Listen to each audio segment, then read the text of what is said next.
Very good morning. Sanibusela sanamukela namhla ekseni maswahla mahle sibonga kakhulu ukuthi nikhethe kuvuka nathi namhla ekseni kungilesihlanu sibonga kakhulu nje ukuthi umdala usiphepisile kwade kwafika lilanga lanamuhla. It is the 11th of November 2022. Solo sikiyo ke inyanga yekwanzisa lwati ngesifo sashukela diabetes awareness month. Good morning and welcome to Kusile Breakfast Show. Sfisa, good morning. Good morning, Logalele, and good morning to our lovely audience, our lovely viewers. Thank you for choosing your perfect recipe to kickstart your day. Kusile Breakfast Show. Yep, kunjalo mbukele njengoba sishite ukuthi solo sekiyo inyanga yekwanzisa lwati sesifo sashukela diabetes mhla ka-14 evikini letako Monday kutabe kugujwa lilanga lilanga lelibalekile leli njengoba sifo sashukela siyinkinga siyingodi emhlabeni wonke jikelele ikakhulukazi nje ngesikhathi te-COVID-19 ngesikhathi ubhedvuka kakhulu umkhuhlane bamfla abaningi labana lesifo sashukela bebati cancer basengodini kungako kubalekile ukuthi uyihlola njalo nje kungasiso sifo sashukela kuphela ke phanje uhlole sonke isimo sakho sempilo njengoloko labakhutsatako sifiso betempilo.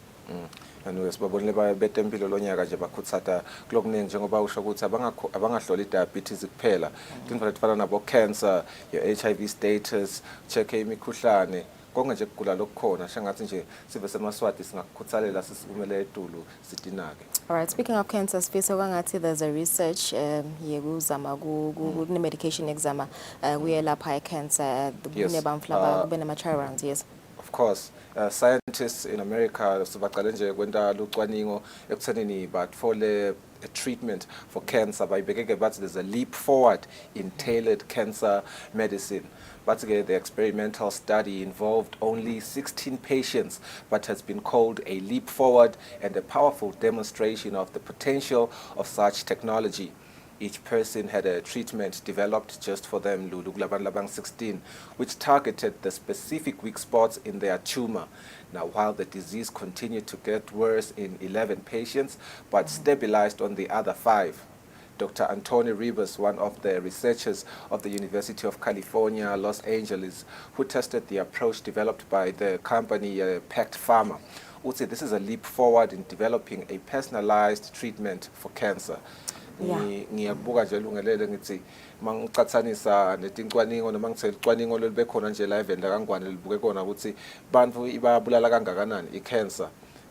Liyaveta ukuthi eminyakeni wa 2020 cwaningo liveta ukuthi ama estimates bekathi every year 341 women atfola cervical cancer kuloyo 214 die. Siyabuka nje ukuthi mangabe lokhu kungaphasa iphume le treatment buka ukuthi bangaki abantu labangatfola kuphila. Yeah, yona inkulu le nombolo Sfisa. That is why betekele tempilo bahlala basikhuthata basicugudela ukuthi siye imitfolamphilo siyotihlolwa nje sitihlole sonke isimo sempilo. Ngasikele letienteka khona tekucucucuka kwesimo selitulo UNICEF sekhokhe report ukuthi almost about 43% of young women in Africa sabathatha isinqumo sokuthi angeke basatalane, especially because of climate change impacts.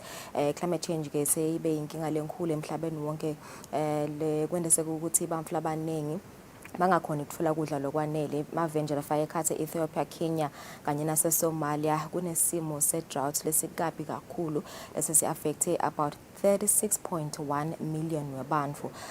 Le youth ke say discourage ukuthi iqale imindeni ngaloko ukuthi batayicala le mindeni batayondlangane simo sikabi kakhulu kulamavela amathafu njengoba nje kubikona ukuthi tilwane tiyashona kude ke timvula letanele. UNICEF socelile ukuthi baholi bemave emhlaba kulomhlangano lucubekako we-COP27 bayi-address lena issue bazame mhlambe kukhuthata noma ke kukwanzisa lwati kibo bamfla basha kulesinqumo lesebasithethe. I'm reminded of a story the ancient city as a Port Alexandria, Egypt. The sea levels and it's starting to swallow the ground. Which is very, very scary. Simbonile na mengameli wase Namibia since indzaba lenkulu uthi yathi noma aqhubeka lo mhlangano wokuguquguquka kwesimo selitulu shengathi African countries can band together babukela isombululo dabo bodwa. They shouldn't rely so much on the rich economies ngoba at the end of the day ngibo vele labakhicita kakhulu the fumes and balimate the ozone layer. Definitely. Yeah. All right, Mugeli, today on the show, it's a Friday. Stabisnaye Communications Director from Eswatini Revenue Service, Kusile Dlamini. So let's khuluma dona nje tindzaba tekubhadalwa kwemthelo this week. Sitabe sibuka kabanti kubhadalwa kwe-VAT. Sitakubona ukuthi i-VAT ibhadalwa ngumuntu longenisa ama-goods lapha eSwatini lokufaka ekhathi mhlawumbe kungaba individual noma kube ngiyo ibhizinisi. ERS ke usizobone igap ekubhadalweni kwe-VAT. Sitabe sititeka kabanti leto naye namhlanje half-past 6. Kanti ke sitaphinza sibe naye Chungi Dlamini long marketing officer lapha eSwatini Tourism Authority. Tasichazela kabanti njenge campaign laba hlose kuyichuba kuna isikhathi sa festive season lebuke nje ukuthi ikhange eMaswati ekuthenini akavakashele live leSwatini domestic tourism kanye ke ngeke ibuke eSwatini kuphela itabuka nje nalabanye labaqhamuka even la South Africa and otherwise takhumbula ukuthi bake baba ne trial and excursion lungelele this year where about Mozambique, South Africa and Eswatini they were babakhangisa nje lamave lamathathu ekuthenini they are good tourism destinations. Sitawubana ke tasichazela kabanti ngale campaign. All right, and of course it's a Friday. Sitaphenze sibe nabo betemidlalo kusinetha sithome nje ukuthi temidlalo betime kanjani kuleli viki nekuthi ngabe kule phela somvule siya kiyo ngitiphi temidlalo lesingadi gatsa. Sathel Kevu siyabena tindzaba tefuthi ekucala.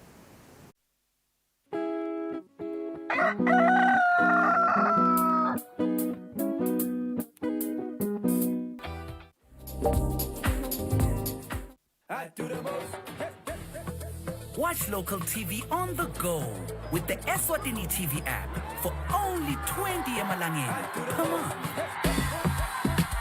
Do the most with Eswatini TV app. Download from Google Play Store or App Store. We're good together. Everywhere you go, MTN.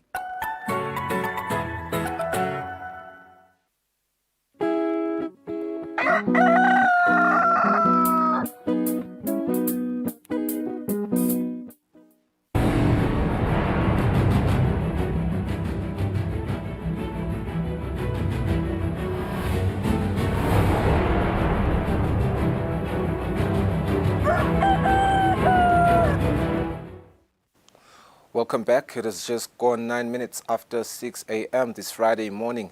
Kulesikhatsanyalo ke sitawuthatha tindzaba tetfu tekucala. Silo inkosi Mswati wesithathu sithi ke yakutfolakala tinhlangothi letinsha tekubambisana emkhathisini kwelive le-Eswatini nelive le-Tanzania. Ingwenyama iphefumule esigodlweni kaLozitha ngesikhathi lusiba likhulu welive le-Tanzania kuleli Faustin Martin Kasike ayetfulela tincwadzi tebuncusa. Wait, Your Majesty, I please present Ambassador Designate from the Republic of Tanzania. Your Majesty, please.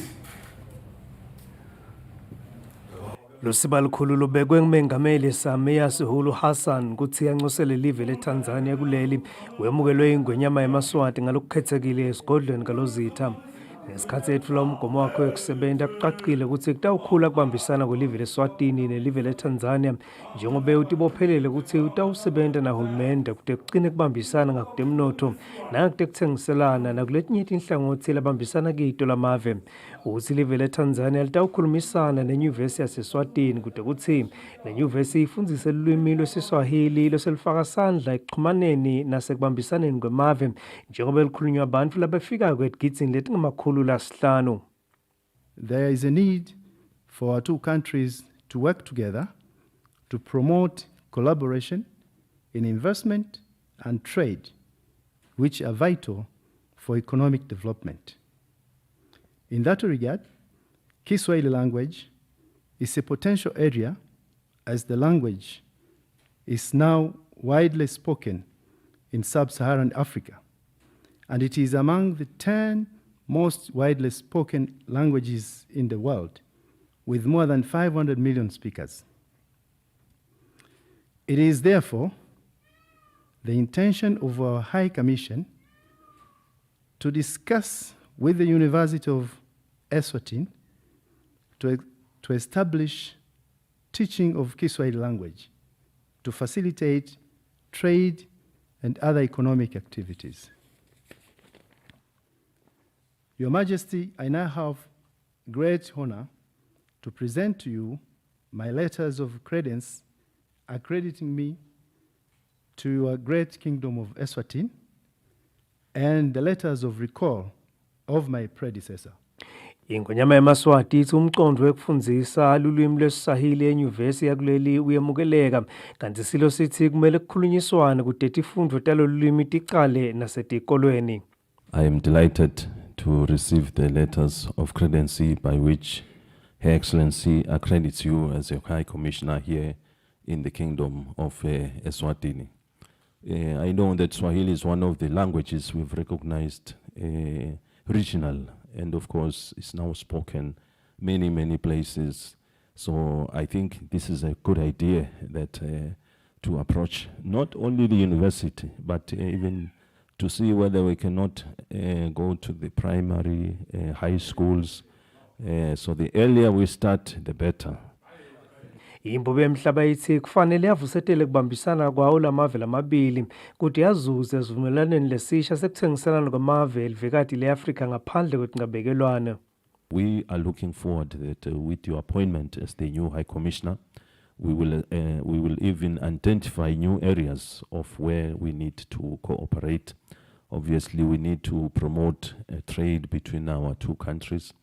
We hope you will play the part of encouraging investors, tourists from your country. We will do the same here to come and pay a visit here, and likewise we will do the same and also see what kind of things we can trade, especially because the African continental free trade has given us that opportunity that all Africans needs to trade more effectively. So we need to make use of this facility accordingly. Lenye indzaba letsindvwe silo semhlaba kube kuguquguquka kwesimo selitulu.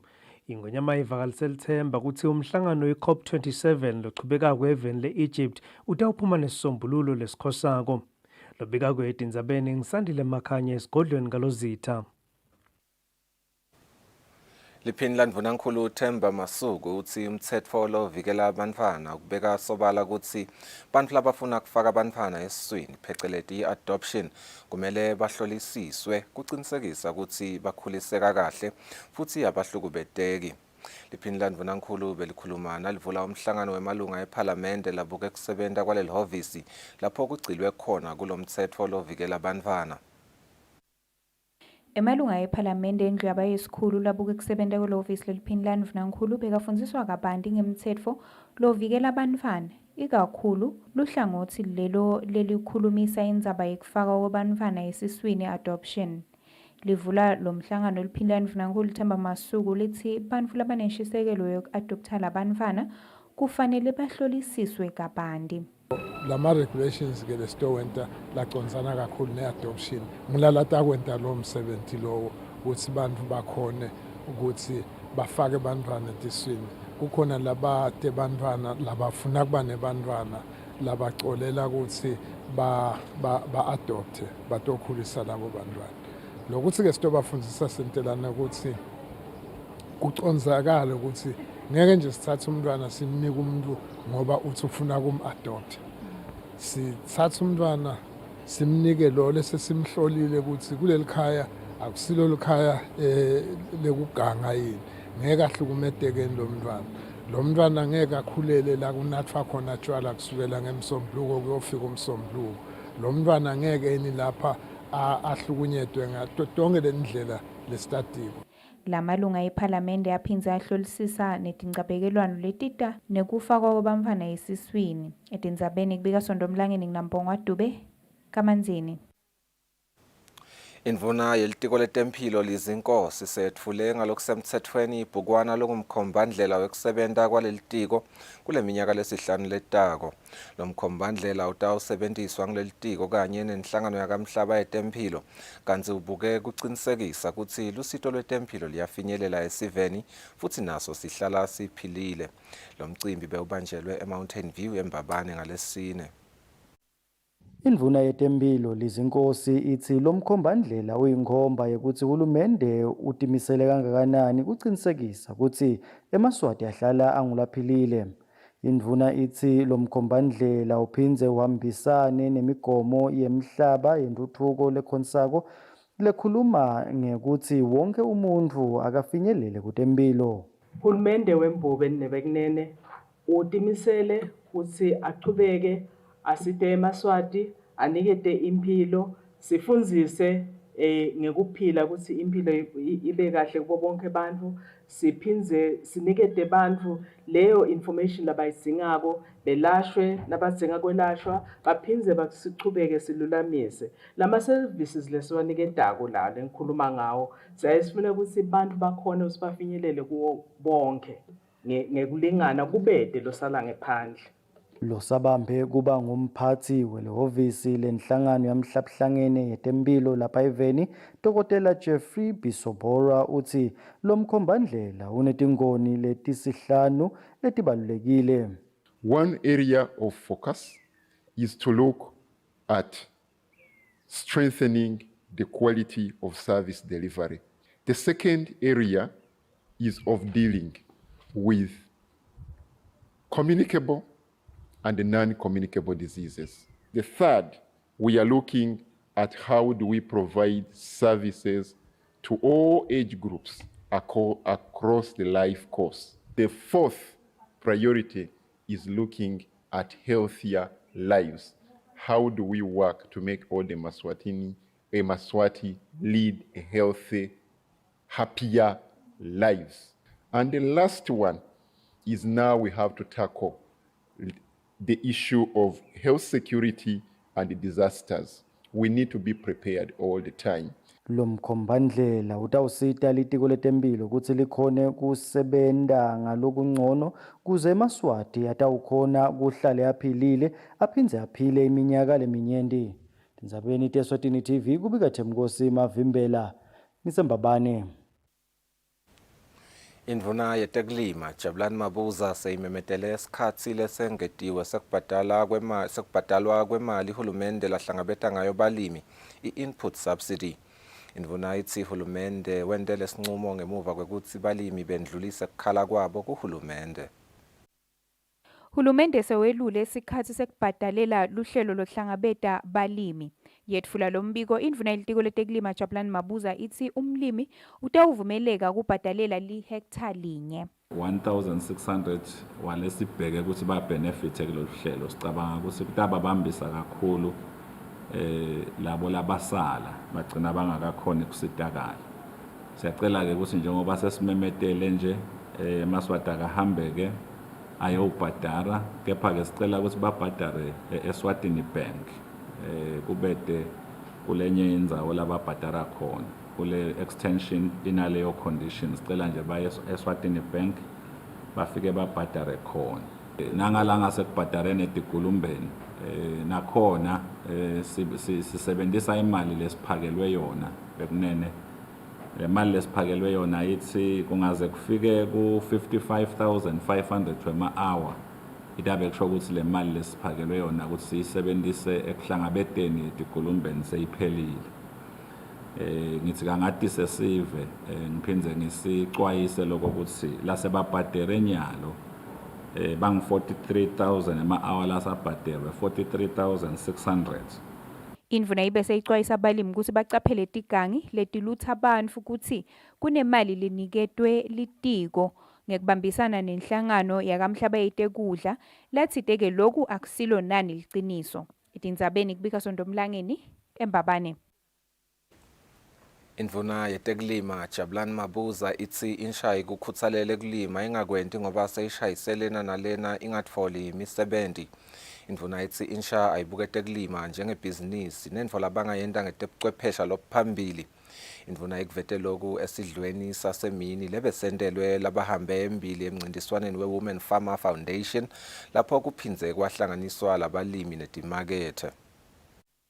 Umuntu akaphindze akhuthade bantu labasha ukuthi lendzaba ye-agriculture sesikusho emahlandla akungabi nje lichorus kepha uthatheni serious labanye bethu sesinamalanga sikhona ebhizinisini ungeke nje umane ukhulume ukuthi ukhuluma ipolitiki kepha ukhuluma ngoba sawubonile ukuthi kulala bangakhona kusitakala khona bantu labasha ngeke ngiphinze ngicizelele ngikuphindza kanengi njengoba kuchazile babe Phaiva Nimvile kepha nje liqiniso lekuphila lithi emathuba kule sector yaka agriculture asemaningi bantu labasha iqiniso lekuphila noma singete sakwenda nasicelwa ukuthi sikwende kepha nje liqiniso lekuphila lithi emathuba maningi khona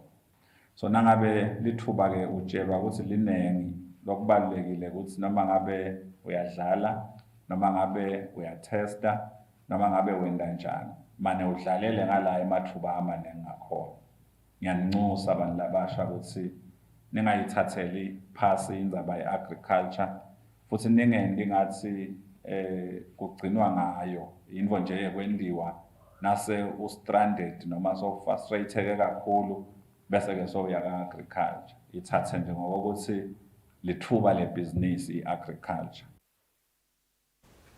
Ngenhloso yokusebenzisana nahulumende ekwakheni amathuba emsebenzi kubantu labasha lonxusele inhlangano yemave alabamhlophe kuleli Desislava Chumelova sewetfule ukuthi lenhlangano itawesekela inhlelo tebantu labasha ngemali lelinganiselwa ku-32 million euros.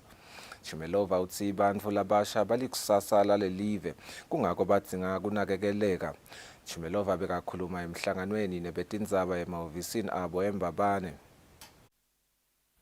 Bantfu labasha batawutfola litfuba lececeshwa kutemabhizinisi nemakhono elihlelweni lolutawubuka kutfutfukisa bantfu labasha lweminyaka lesikhombisa lolutawusekelwa inhlangano yemave alabamhlophe i-European Union.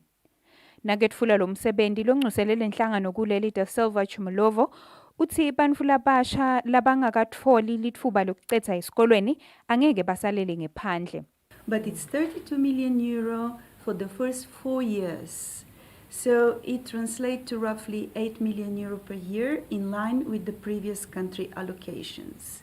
Supporting youth means that we support the country for a better future, but also it means that we are determined to help the country address the root causes of the social unrest and political instability to bring the country back to peace, stability, and prosperity for all. And youth is key indeed. And I keep telling, and I have told many times before, we owe youth a future. And the focus of our program is to try help Eswatini's youth, but also women in most vulnerable situations take their rightful place in society, have good jobs, and contribute. Youth needs to be enabled and supported to make a contribution to society.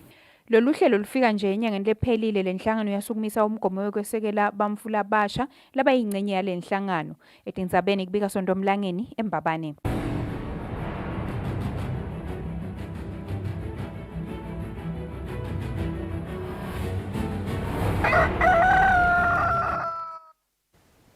Lowake wadlalela likhethelo lesive sihlangu semnikati Siza Dlamini uthi esikhatsini lesinyenti umdlali nakabitwe ukuthi ayodlalela likhethelo lesive utilungiselela ngalokweqile lokwenta ukuthi agcine alimele kungakacali nemidlalo.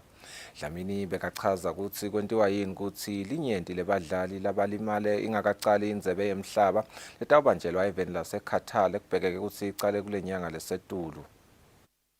Badlali labahlukahlukene bayachubeka nekulimala lendzebe ingakacali. Lowake wadlalela likhethelo lesive lesihlangu semnikati Siza Dlamini uthi kutilungiselela ngelizinga lelecile kunalelifanele pheceleti kutifakela ipressure kuyasifaka sandla ekulimaleni kwemdlali.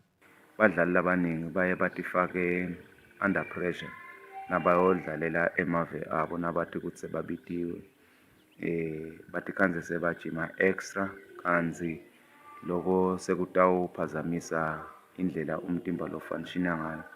Ngidawenda nje sibonelo ngami ngalesikhathi ngisadlala ku Golden Arrows kwakunesikhathi lapho khona ngangikhanza nangithi ngibitwa ku-national team sengilimele ngenza ukuthi bengithina sengathi ukuthi ngibitiwe ngihambe ngiyowenda extra trainings whereby lapho umtimba osogcine ungawuthathi leyo pressure leyo lebengiyifaka kuyo mina uthola ukuthi sengimosha supporters lamaningi ngoba nganginalesifiso sekuthi sonke isikhathi nangiyodlala ekhaya kufuna ukuthi ngiperforme underperform ngicabanga ukuthi kutaba ngileso sizathu lesiningi lesitawenda ukuthi badlali abaningi singababoni.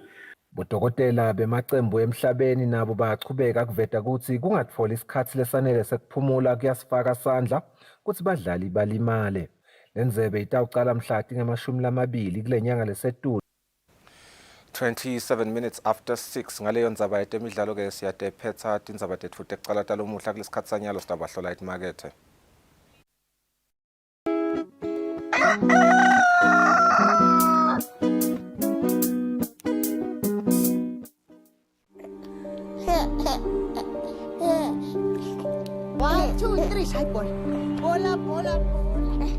Baze baphela buhlungu bami bengingatholi bantwana. Namhla senginayo umuntu engixoxa naye, ngisidlala naye. Manje ngiyayibonga nahlelo lwaka-foster care program lolwangilethela wena mfana wami. Namhla senginalo nami udundulo lwami lwakusasa. Sengiyadi ukuthi sekukhona umuntu engihlala naye lesixoxa naye. Bantwa bethu foster care help raise the future bethembethile.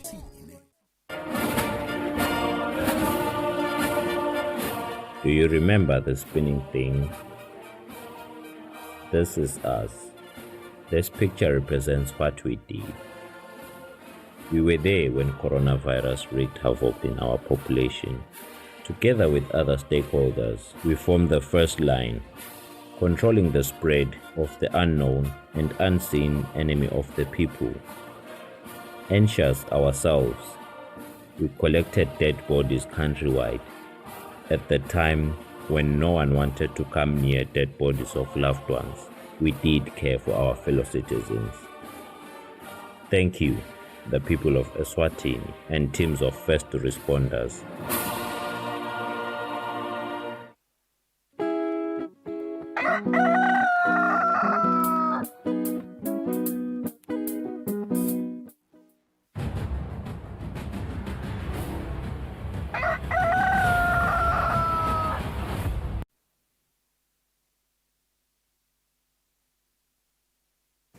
Asimze sinemukele sikuvusele nawo lothanza ukusivulela lo mhla ehlelweni Kusile breakfast show lesikhathi sidakhulumisana naye deputy Pico noSipho Mnguni kusiniketa sithombe nje sekuthi ingabe simo sikanjani lo mhla kaManzini sidakhumula ukuthi kube nekungevani ngasolinye emkhathini kwalabo labasicubela imoto lekulayisha sive asivusele emngweni nomhla ekseni siyabonga ukuthi ube naso lo mhla ekseni sibonile itolo kumbe ukuthi bekunesiphithi nje lebesicubeka kaManzini kumbe kusiniketa sithombe nje sekuthi ngabe vele mhlambe simo sesinjani inyalo nokuthi umonakalo lodalekile itolo benganani.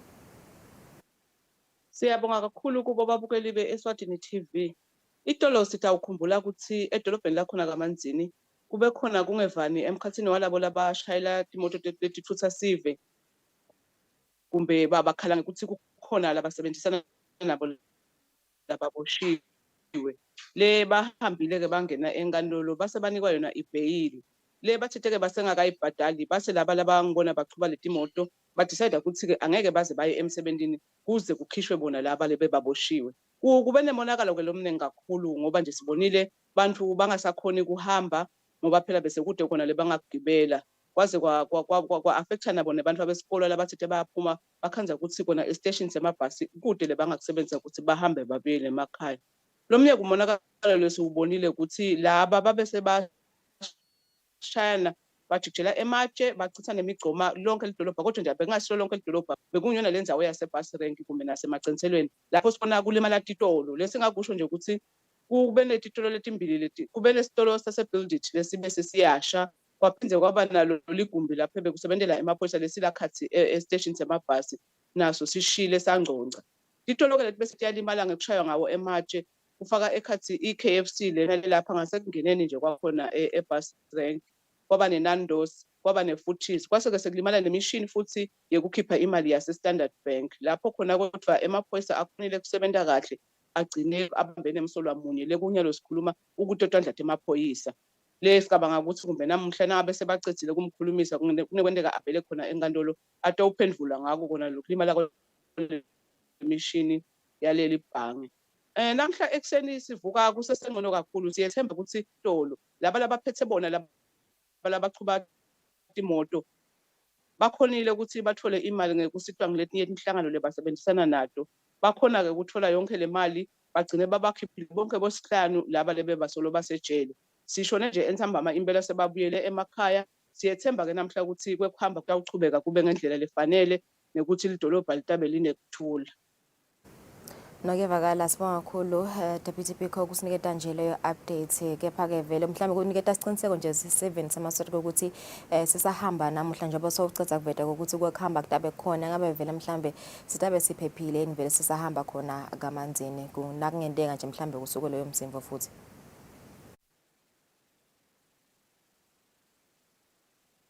Singamaphoyisa siyasethembisa kakhulu sive ukuthi sikhona vele ngikhuluma nje kwananyalo sesikhona vele emigwaqweni kubuka sona simo ukuthi kukanjani le uma ngabe kungaba khona futhi kuphazamiseka lokungavela sitawubuya kuto tona tinhlelo zokuchumana sithi sisitshele sive ukuthi ingabe kuchubekani ngoba phela siyathi ukuthi emaphoyisa amelele kona abone ukuthi bantu baphephile kanye nayo impahla. Asiyathembisa nje siveni ukuthi konke lokutabe kwendeka sitabe sibatisa kuze sente isho ukuthi baphephile basahamba khona emadolobheni. Nokevakala sibonga kakhulu nosephomgweni kusiniketa loyo mbiko sikhuluma naye ke Deputy Biko nosephomgweni usiniketa update ukuthi ngabe simo nyalo kamanzini sichubeka kanjani so vele usiniketile isiqiniseko sive ukuthi emakhumbi akhona futhi kuyahambeka nokuthi amaphoyisa athechithisa kakhona edolobheni la kamanzini ukuqinisekisa isafety yaso sive. Start self nasibuya sitabe sikhomisana na Communications Director Eswatini Revenue Service.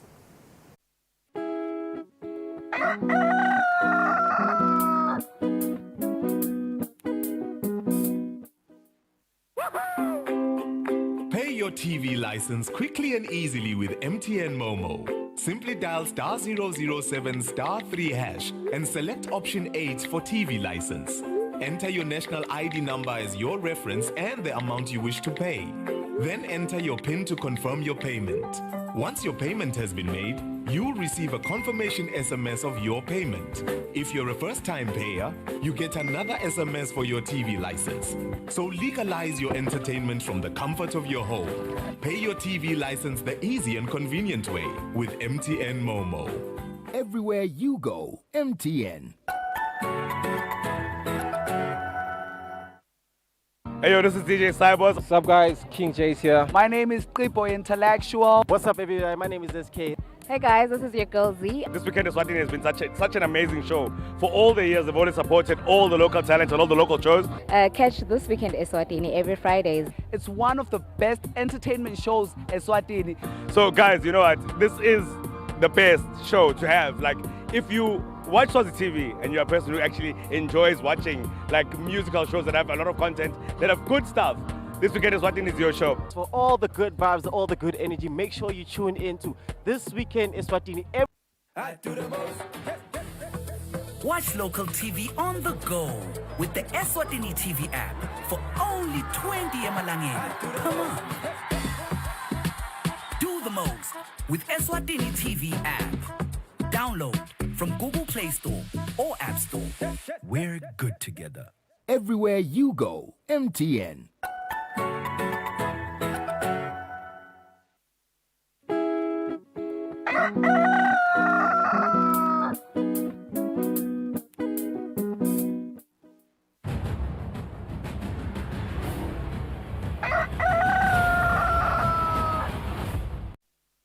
Asimze sakuvusela nolotsanza kusivulela lo mhla ehlelweni selo sikhuluma tona tindzaba tekubhadalwa kwemthelo lamhla ke sita ukhuluma kabanti nge-VAT kubhadalwa ke-VAT ke imali lebhadalwa ngumuntu loletha ema-taxable goods noma ke ema-services lapha ekhaya Eswatini noma ke ngumuntu noma inkampani lo receiver ema-supplies lapha ekhaya Eswatini. Tax ya introduced ngeminyaka wa 2012 nga-April ya replace i-sales tax. As well as Communications Director ka-IRS Vusihla Dlamini kodwa sichazela abantu ukuthi ngidiplet ngingana sabathi bonile bangu ERS njengoba sebazivedele ukuthi kunama gaps lathide lasebawabonile Nkosi yasivusele futhi namhla ekseni ma-gaps leni wabonile la warning ERS ingaba vele mhlambe dikhala leticale nini kwenteka nitibone nini ukuthi vele ngabe idinginga kanganani kini ezilibandla Asibonge I think as you have introduced qaleni kwako konke ukuthi si understand ukuthi VAT isebenza kanjani.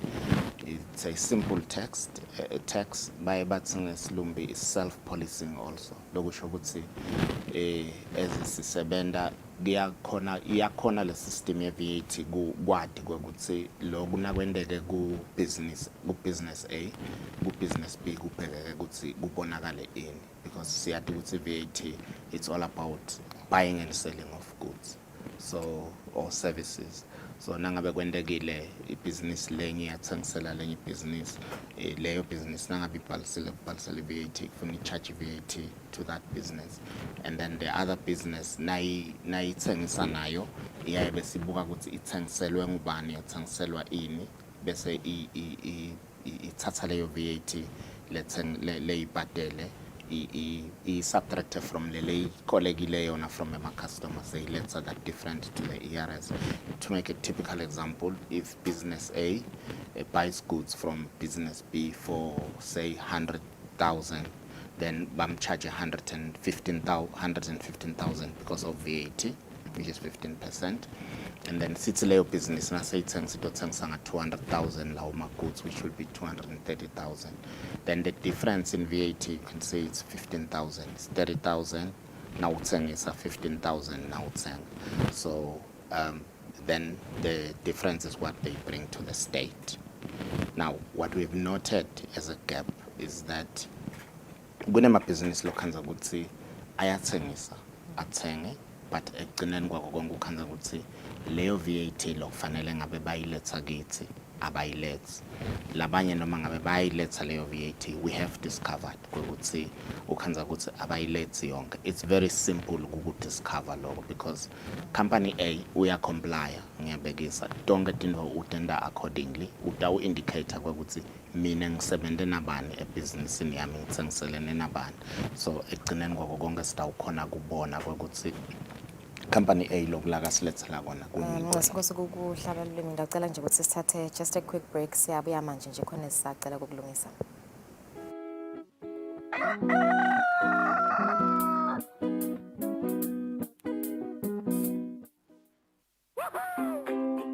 Pay your TV license quickly and easily with MTN Momo. Simply dial *007 *3 hash and select option 8 for TV license.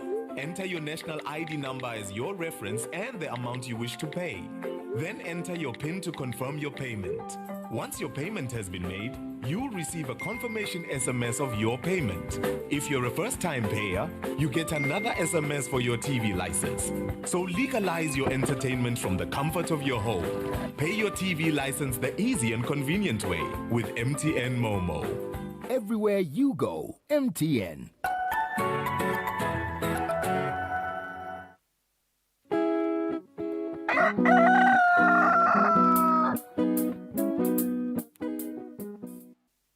Athi sinivusele sikwamukele siqolisa kakhulu ngaloko soluchubeka naye communications director ka ERS Vusi Dlamini sikhuluma kabanti ngenzaba yokubhadalwa kwe VAT labathi libandla ERS sebabone ukuthi kunetikhala letendekako basasichazela lapha umlangeni ukuthi yini abayidiscoverile Nkosi mhlawumbe la ungachubeka nje lapho gcina khona Asibonge bengisasho ke ukuthi lokwendekako ukuthi siyabe sesiyabona ukuthi company A lokulasibikela kona kukhona lokushodako kufanele ngabe kubikwa ngilolo munye la sebende naye. Now what we have gone out to do is that we have sourced data from all the different companies and this is what we are doing in terms of our systems and ngilasibona khona the gaps. So what we want to emphasize ukuthi sicela onke ama business that are actually registered for VAT to ensure ukuthi nabasibikela whatever labasibikela kona abafake konke lokufanele bakufake ba declare konke because we are able to tell nangabe kusho ukuthi khona labangaka ku declare and that is unfortunately we will have to up our game in terms of, because that is fraud, because it means ukolege imali wena from someone, but at the end of the day you are not declaring it and you are not paying it back to the state.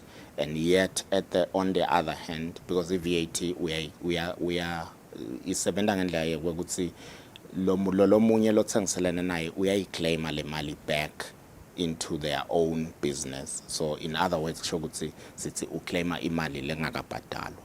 And you will find that some of the businesses will be in a refund position. So it basically means we are refunding them from a non-VAT tax, tax. So sesiba refunda from imali that is not coming purely from VAT. And that is why we are warning and saying, sicela ukuthi onke ema-business la registered for VAT, they should report accurately, because we are able to tell now ukuthi kukhona labangakakwendi kahle, and we will have to apply umthetho the way it is expected. Okay, so lama gaps ngosi njengoba uchaza niwabona kakhulu la kuma-businessini noma mhlambe nakumabona nje ngibekise, because nakhona kukhona i-VAT lebhadalwako. Ingabe vele mhlambe lapho tikhona into etikhali lento ibonako ngala kulabo labangenisayo ama-goods, ma-importers? Yes, I think lama gaps, they are pretty much everywhere, because you will find that nalapho nabangenisa leto timbahla labanye ikhona i-situation yokuthi baya under declare, where we will normally then also see ukuthi okay lona ungenisa timbahla letingaka, but nase sichubeka sihamba deep into checking, you find that the goods that are being declared are not exactly what have been imported, or ema values akhona ukhanza ukuthi are suppressive. So we want again to indicate ukuthi tonke letimvo leto ezichubeka sisebenta, because we are, as we said, we are on a digitalization agenda to make sure ukuthi tonke tinto sitenda within the digital space. The reality is that with information being pulled from different sources, it becomes easy for us as a tax service, to a revenue service, to see kwendekani at different levels of the of different businesses. Lokunye lengicabanga ukuthi kukhile sikubonile is some businesses that are not even registered for VAT actually charging VAT. Naloko sikhona kukubona ngokuthi we are getting the information from those businesses that are complying, that are registered. La indicator ukuthi business A charge VAT, but then when we go deep into checking, we realize that actually that business is not registered for VAT. Now that is fraud again, because you are charging VAT, you are collecting it, but you are not registered for VAT, and it is fraud, and we are going to take actions against those. Okay, so speaking of registration, vele Nkosi, ngiyadluka ukuthi mhlambe ama-companies la obliged ukuthi ayi-registele i-VAT ngilo mhlambe la khafa over 400,000 i-turnover yayo annually, but mhlambe ngabe is it kumele ukuthi ngibani lokumele register? Is it all businesses or companies noma mhlambe ngibona lawa nje kuphela specifically la khona kwa 500,000 noma mhlambe nenkampani nje nga-register nje?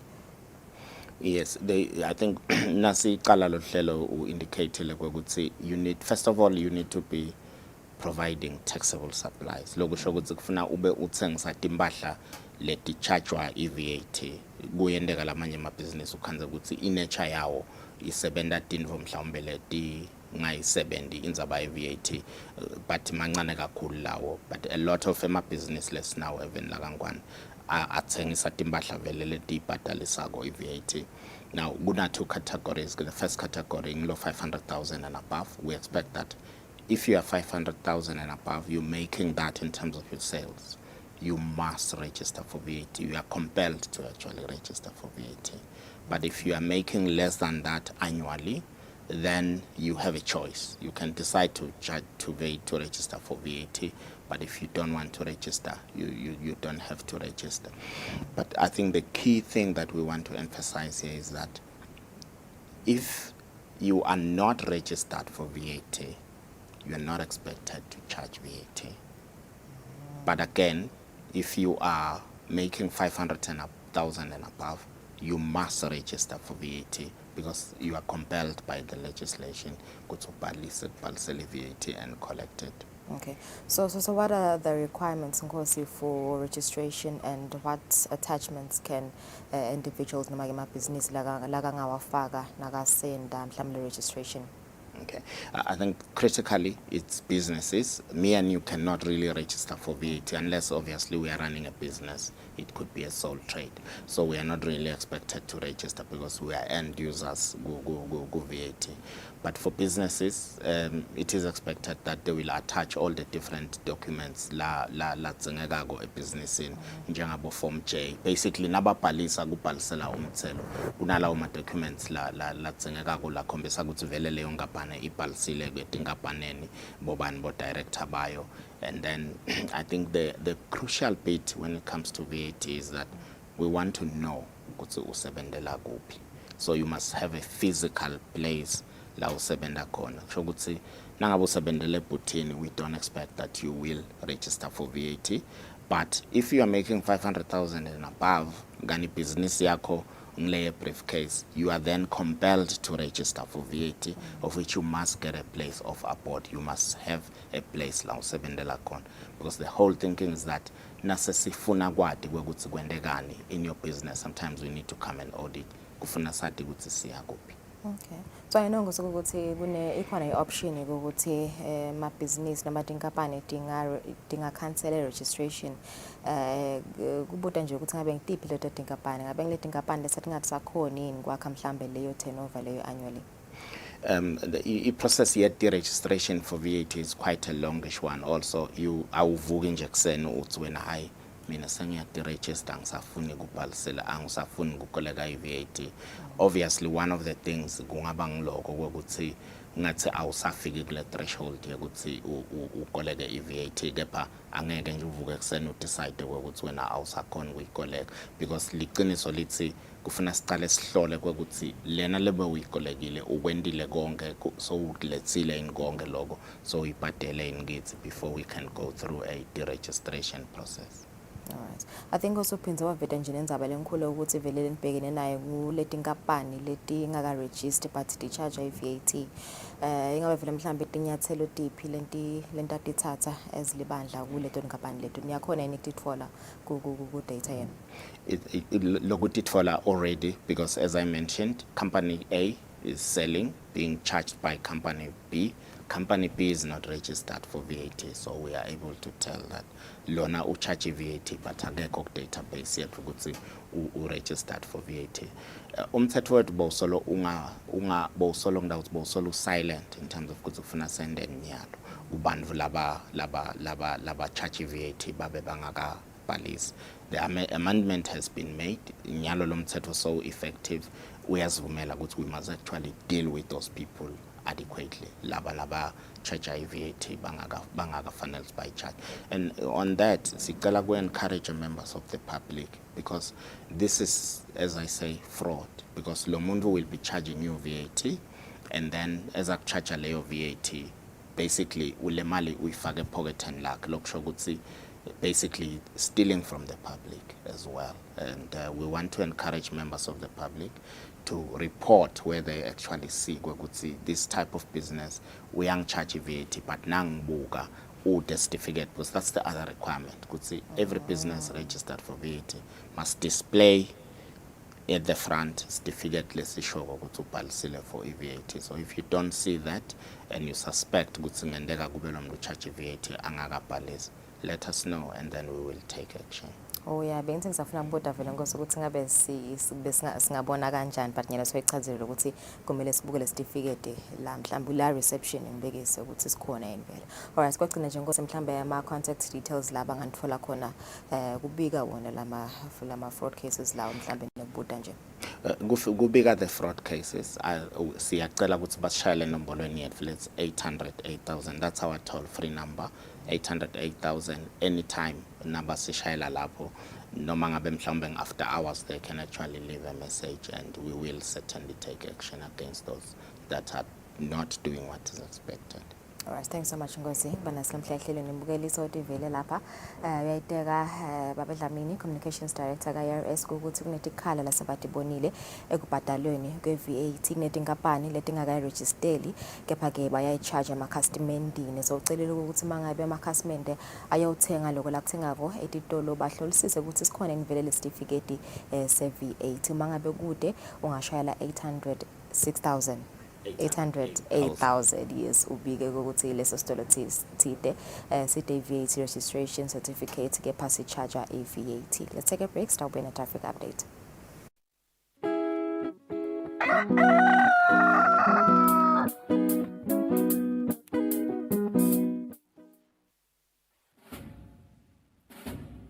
Lesi sikhathi lapho khona emaphoyisa agubha kuba khona kwawo eveni.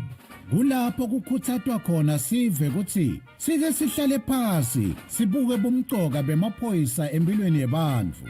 Siphindze sibuke indlela letinsha tekuphepha kubo bonke bucala lobuveta sihloko. Sive sakangwane siyakhunjutwa ukuthi singawafaki emaphoyisa etinkulumeni tepolitiki ngoba liphoyisa alingeni futhi alingenelani nepolitiki. Emaphoyisa alwa nebucala netingoti temgwaco kuphela nje. Ingako emaphoyisa athi wonke umuntu eveni akahlale ngaphandle kwekunceneka ukuthi angahle ahlaselwe tilwane tasendle. Umuntu lohlala Eswatini akatiphilele atisebentele ngaphandle kwekwesaba kuhlaselwa kwemucwa nekucekelwa phansi kwempahla yakhe. Nawe wena lophathekile emaphoyisa athi digulele kahle uze uphile ngaphandle kwekuphatamiseka.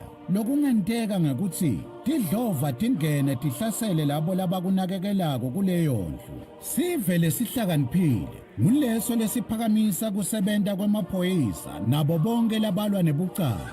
Ngale kwaloko timbungushe tiyawuwangenela emazinyane kungenamuntu ekhaya. Nomlayeto niulethelwa ngemaphoyisa embube abambisene nomsakato wetithombe.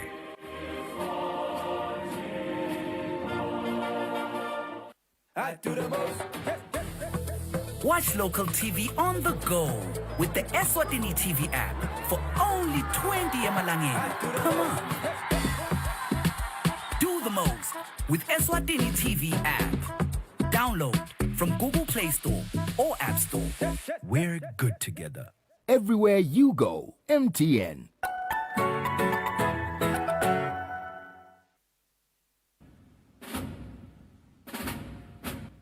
Nene bekunene. Kusetandleni tesive ukuthi imimango ingagcini kukampunzi edla emini. Sive sakangwane nebantu labakhethe kuhlala Eswatini abaphile ngekukhululeka nekuthi kubethe lo nyathelo lilungelo lalabanye egameni lekufuna lilungelo lakhe. Sive asikhumbule ukuthi emaphoyisa bomake nabobabe labatinikele kwenta siqiniseko ukuthi wonke umuntu lonempahla yakhe ingacekelwa phansi ngulomunye. Wonke umuntu akahlale ngekuthula nangaphandle kokwesaba tintwe letingatiwa. Emaphoyisa ngekulandzela nekushiqilela umthetho athi into yemuntu ayibe ngeyakhe umuntu. Sive asijinge siwabambise siphinde siwasekele emaphoyisa emsebentini wawo. Kude emalungelo aso sive osomabhizinisi kanye nebantu labasebentako anganyatheleki. Khona-ke imimango itawukwakha nemakhaya akhulise bantwana ngaso sandla lesiya emlonyeni. Emaphoyisa naso sive abasebente ngebudlelwane nangekubambisana kulwa nebucala netingoti temgwaco.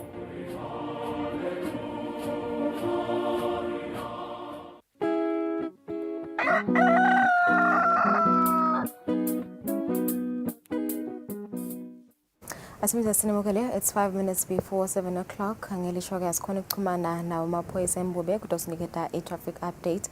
Sithatha likhefu sibuye netindzaba tetfu tesibili.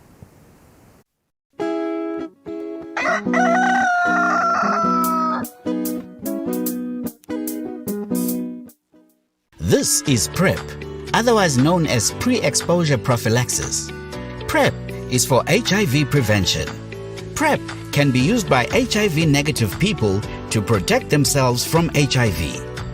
For more information on PrEP, visit your nearest health facility or call 2030.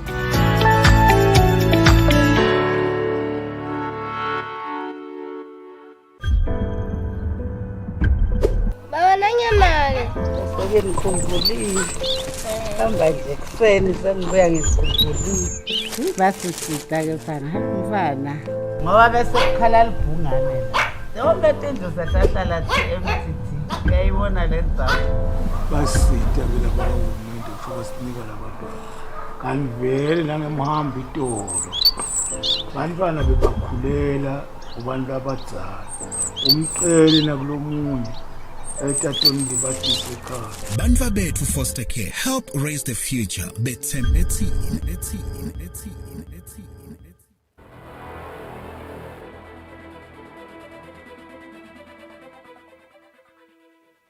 Using an ATM is a simple process. You simply insert your card, punch in your PIN, and withdraw your cash. However, this simple process can open up you and your finances to some dangers. So it is very important that you proceed with caution when using the ATM and never share your PIN. When approaching the ATM, it is very important that you have your card ready, either in your hand or in your pocket, so that you do not waste time going through your belongings, either your wallet or your handbag, as this will give opportunities for thieves to act. Thirdly, put your money away immediately. Don't give anyone an opportunity to grab your cash or your card after a withdrawal. Lastly, always take your receipts after each and every transaction.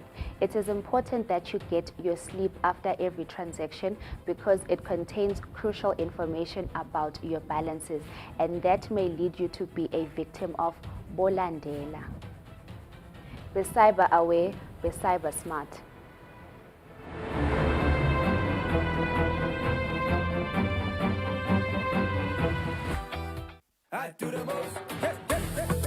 Watch local TV on the go with the Eswatini TV app for only 20 emalangeni. Come on.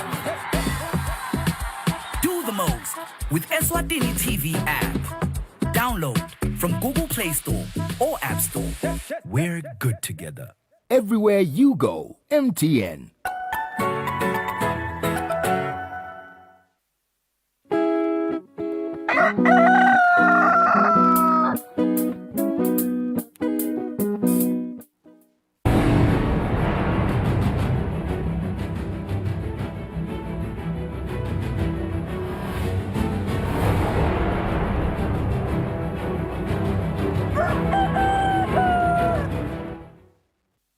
Asimze sinimukele sakuvusela nawo losanza kuzivulela lamhla ehlelweni kulesikhathi isitabukade nzabade futhi esibili.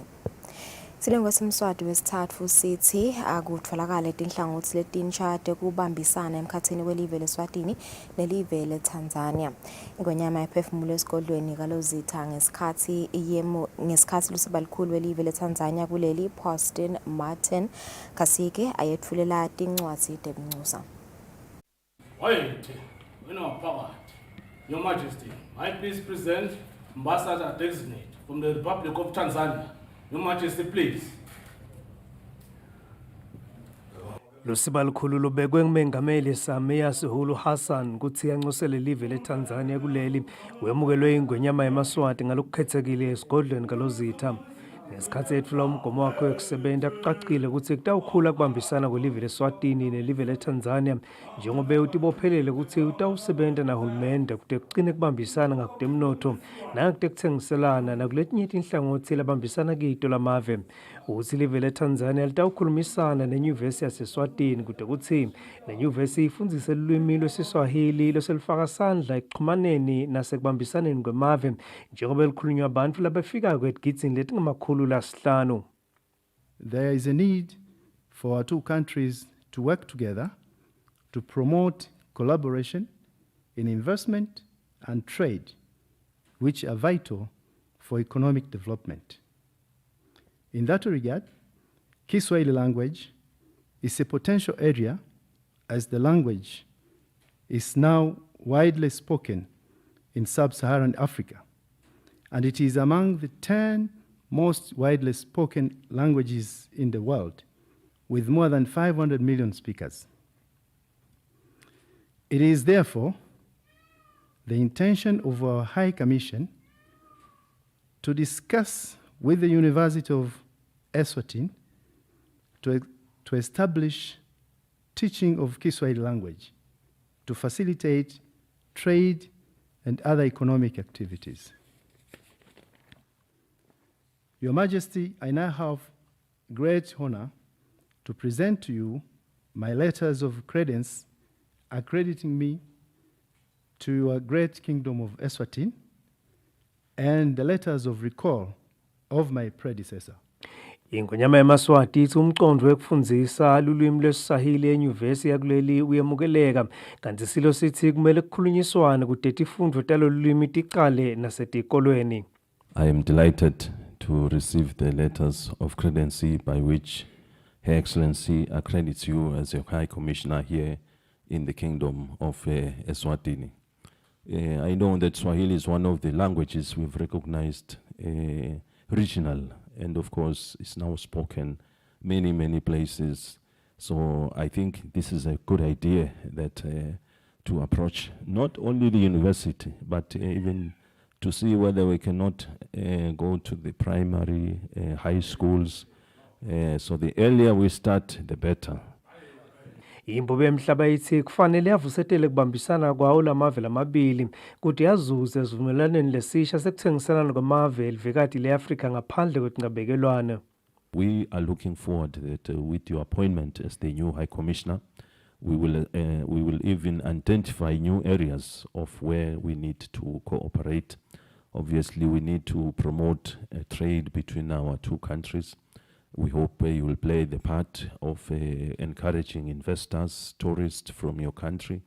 We will do the same here to come and pay a visit here, and likewise we will do the same and also see what kind of things we can trade, especially because the African continental free trade has given us that opportunity that all Africans needs to trade more effectively. So we need to make use of this facility accordingly. Lenye indzaba letsindwe esilo semhlaba kube kuguquguquka kwesimo selitulu. Ingonyama ivakalise lithemba ukuthi umhlangano we-COP27 loqhubeka kweveni le-Egypt utawuphuma nesisombululo lesikhosako. Lobika kwethu indzabeni ngisandile makhanya esigodlweni kalozitha. Liphini ilandvanankulu Themba Masuku lithi umthetho lovikela abantwana ukubeka sobala ukuthi bantfu labafuna ukufaka abantwana esiswini phecelezi adoption kumele bahlolisiswe kuqinisekisa ukuthi bakhuliseka kahle futhi abahlukubeteki. Liphini ilandvanankulu belikhulumana livula umhlangano wemalunga eParliamente labuke kusebenta kwaleli hovisi lapho kucilwe khona kulomthetho lovikela abantwana. Emalunga eParliamente endlu yabayisikhulu labuke kusebenta kwelohhovisi leliphini landvunankhulu bekafundziswa kabanti ngemtsetfo lovikela abantfwana ikakhulu luhlangothi lelo lelikhulumisa indzaba yekufaka kwabantfwana esiswini adoption.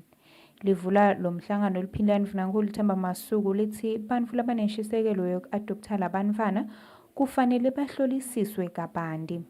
Lama regulations ke lesitowenta lacondzana kakhulu ne-adoption ngilalata kwenta lo msebenzi lowo ukuthi bantfu bakhone ukuthi bafake bantwana etiswini. Kukhona labate bantwana labafuna kuba nebantwana labacolela ukuthi ba-adopte batokhulisa labo bantwana.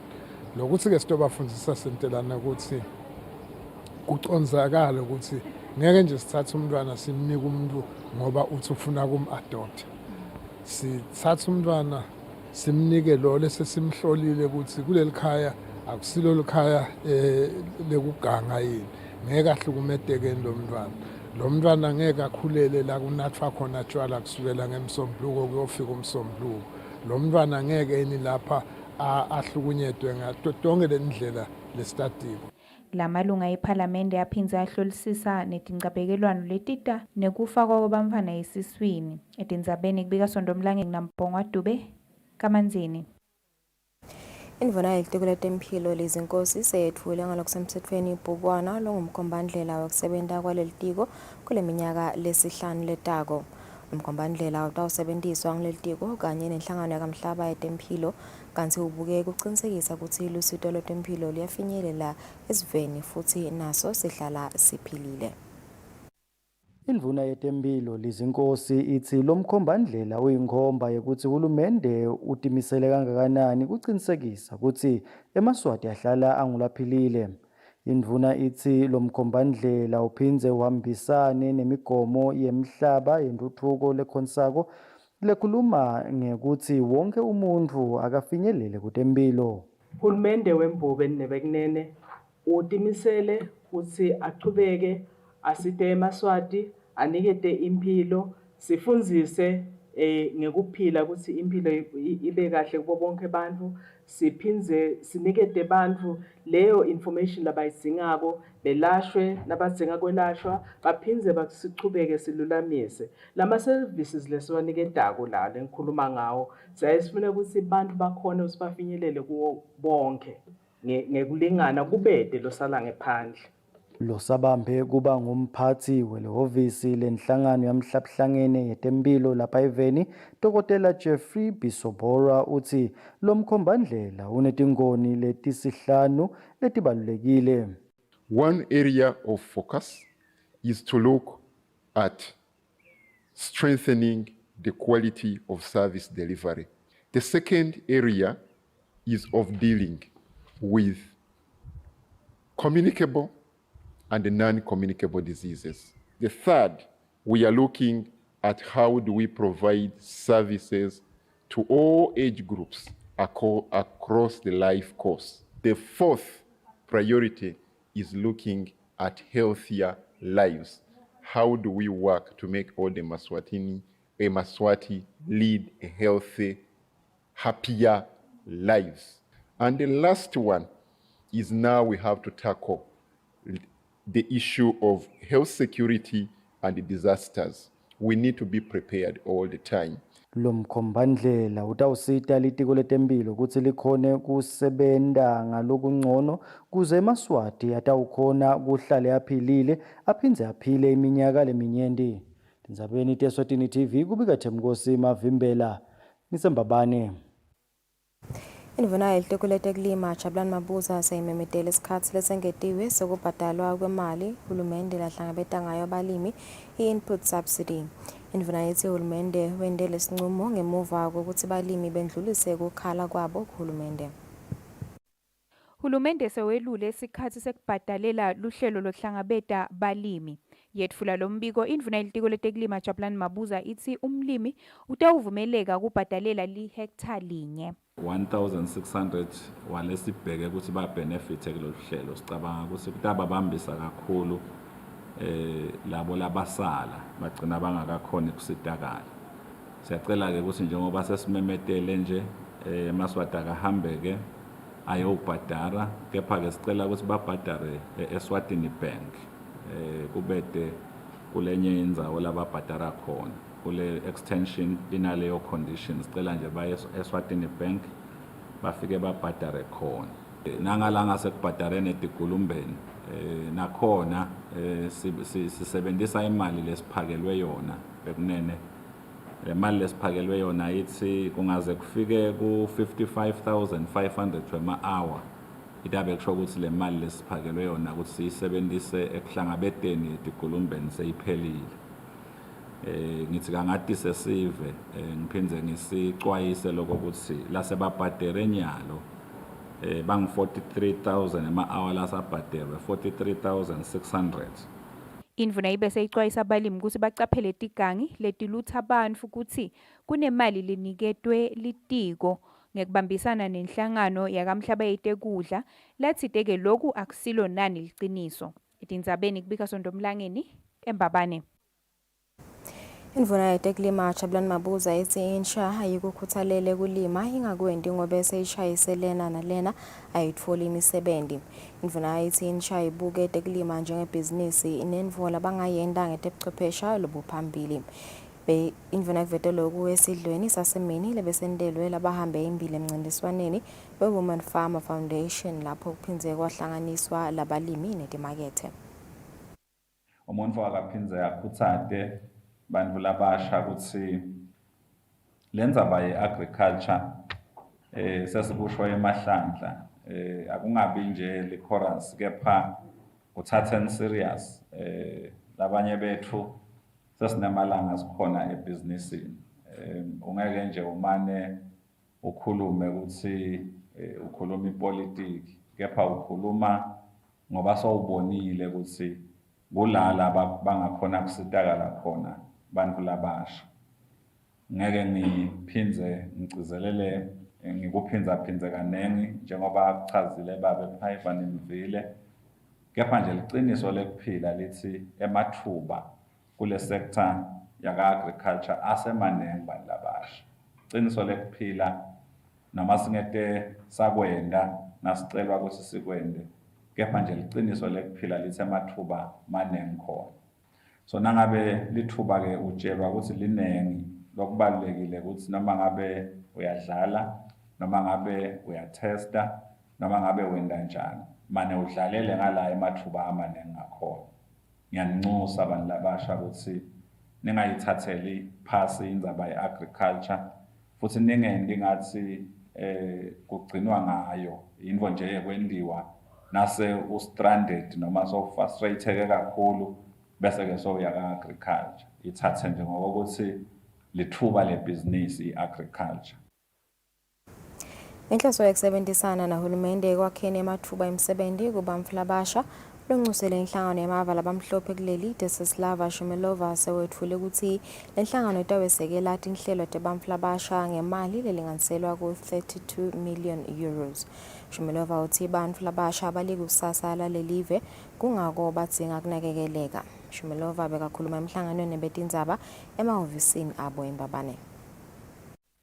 Bantfu labasha batawutfola litfuba lececeshwa kutemabhizinisi nemakhono elihlelweni lolutawubuka kutfutfukisa bantfu labasha lweminyaka lesikhombisa lolutawusekelwa inhlangano yemava labamhlophe i-European Union. Naketfula lo msebenti lonxusele lenhlangano kuleli Desilva Chumulovo uthi bantfu labasha labangakatfoli litfuba lokucedza esikolweni angeke basalele ngephandle. But it's 32 million euro for the first 4 years. So it translates to roughly 8 million euro per year in line with the previous country allocations.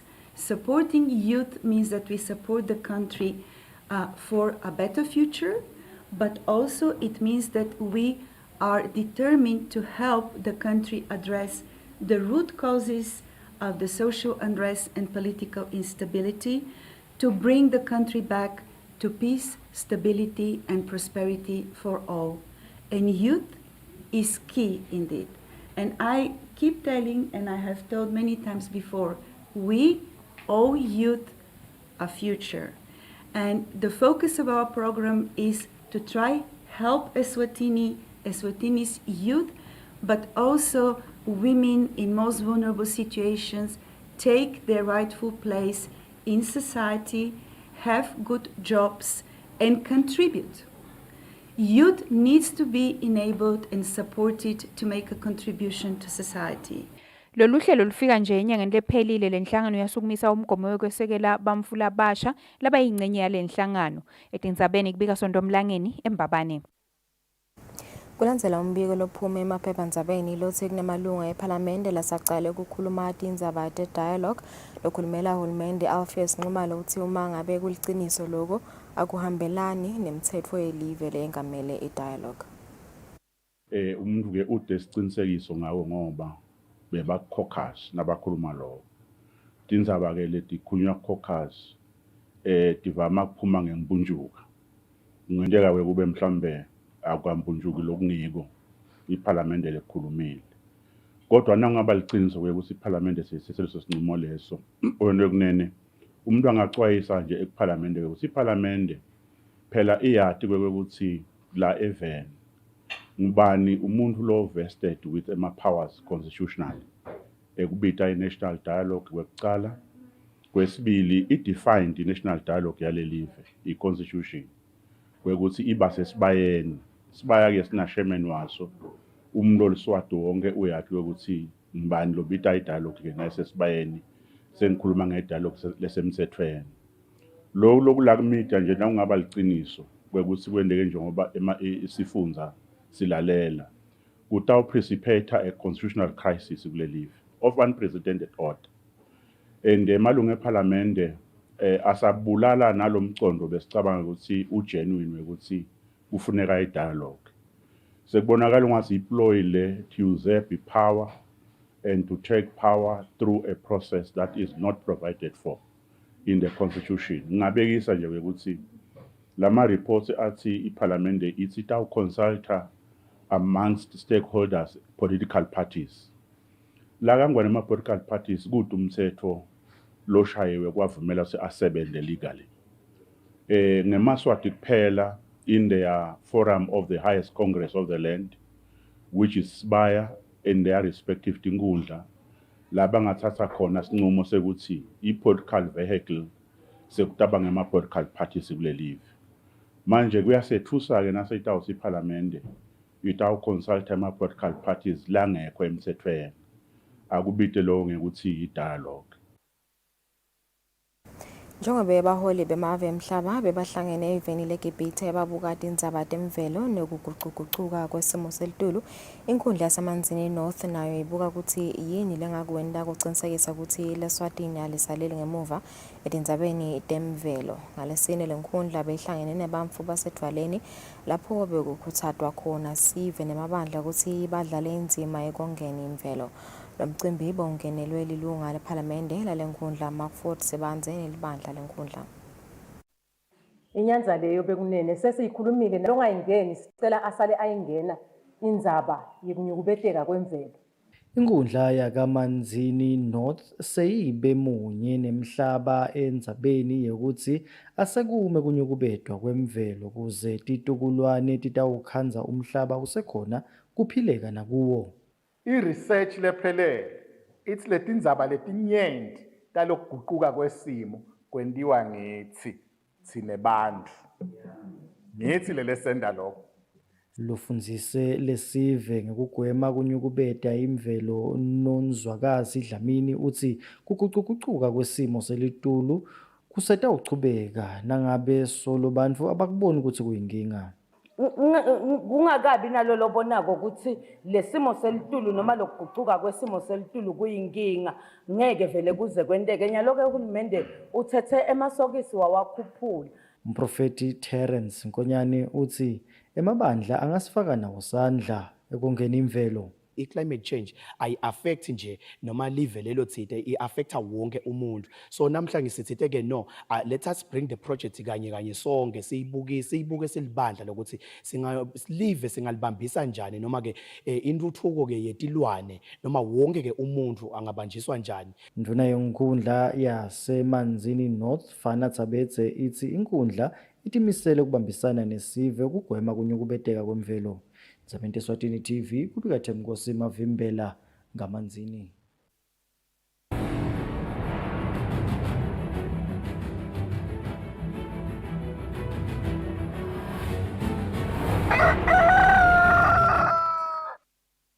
Kutemidlalo, mengameli wenhlangano yomdlalo wekudweba tinhlanti Derek Hoff uthi le nhlangano kwanyalo itimisele ukusukumisa tinhlelo tekutfutfukisa lomdlalo lapha eveni. Hoff uthi imiphumela lemihle labayitfole emidlalweni yama-World Championships eveni lasemelika enyangeni lephelile bakhombisa ukuthi live linalo likhono sibili. Inhlangano edlalisa umdlalo wokudweba tinhlanti lapha eveni eSwatini Angling Association ithi ngendlela ekutama kuthuthukisa lo mdlalo seyibuka kusukumisa tinhlelo letawufaka ekhatsi badlali kusukela kulabo labaneminyaka le-17. But the development programs is really where we are pushing in. There's some exciting developments that have happened in this recent trip to America. One of the things which is catching everybody's attention is the issue of scholarships. So in order to be able to get that scholarship, you need to be able to catch fish, and specifically bass.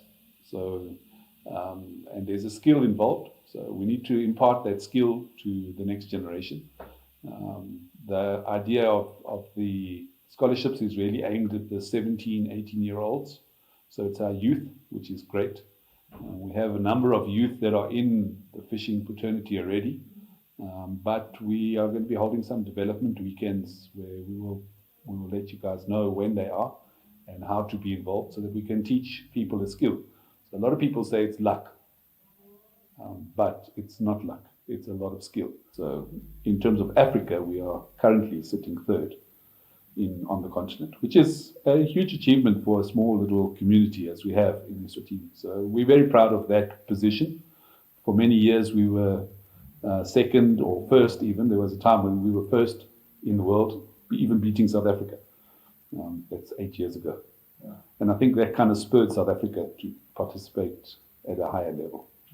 Le nhlangano ithi imiphumela labayitfolile emidlalweni yama-World Championships beyibanjelwe eveni lasemelika ngenyanga lephelile lapho khona livekatini lase-Afrika balandzela live leNingizimu Afrika kanye neZimbabwe ibakhombisile ukuthi live linalo likhono kulomidlalo. Lobikela umsakathi Eswatini TV kutemidlalo ngilinda Dlamini kanzi umbeki uhlanganiso ngiFabrice Msonera eMbabane. Lo-ke wadlalela likhethelo lesive esihlangu semnikati isiza Dlamini uthi esikhathini esinyende umdlali nakabidwe ukuthi ayodlalela likhethelo lesive utulungiselelanga lokwecile lokwenta ukuthi agcine alimele kungakacali nemidlalo. Dlamini bekachaza ukuthi kwendiwa yini ukuthi linyendi labadlali labalimale ingakacali indzebe yemhlaba etawubanjelwa event yaseQatar lekubheka ukuthi icale kulenyanga lesetulu. Badlali labahlukahlukene bayachubeka nekulimala lendzebe ingakacali. Lo-ke wadlalela likhethelo lesive lesihlangu semnikati isiza Dlamini uthi kutilungiselela ngelizinga lelecile kunalelifanele pheceleti kuti fakela ipressure kuyasifaka sandla ekulimaleni kwemdlali.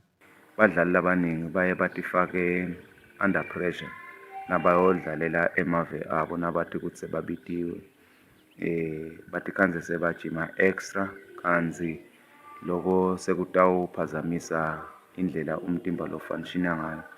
Ngingawenda nje sibonelo ngami ngalesikhathi ngisadlala ku Golden Arrows kwakunesikhathi lapho khona ngangikhanza nangithi ngibitwa ku national team sengilimele ngenza ukuthi bengithina sengathi ukuthi ngibitiwe ngihambe ngiyowenda extra trainings whereby lapho umtimba osogcine ungawuthathi leyo pressure leyo lebengiyifaka kuyo mina. Uthola ukuthi sengimosha supporters lamaningi ngoba nganginalesifiso sekuthi sonke isikhathi ngiyodlala ekhaya kufuna ukuthi ngiperforme underperform. Ngicabanga ukuthi kutaba ngileso sizathu lesiningi lesitawenda ukuthi badlali abaningi singababoni. Bodokotela bemacembu emhlabeni nabo bayachubeka kuveta ukuthi kungatfola isikhathi lesanele sekuphumula kuyasifaka sandla ukuthi badlali balimale. Lendzebe itawucala mhla tingemashumi kulenyanga lesetulu. 25 minutes after 7 sataphetha tindzaba tefu tesibili sitabahlela timakethe nasibuya sitabe sikhuluma kabanti ngemkhankaso wokuthuthukisa tekuvakasha iChoose Eswatini this festive season.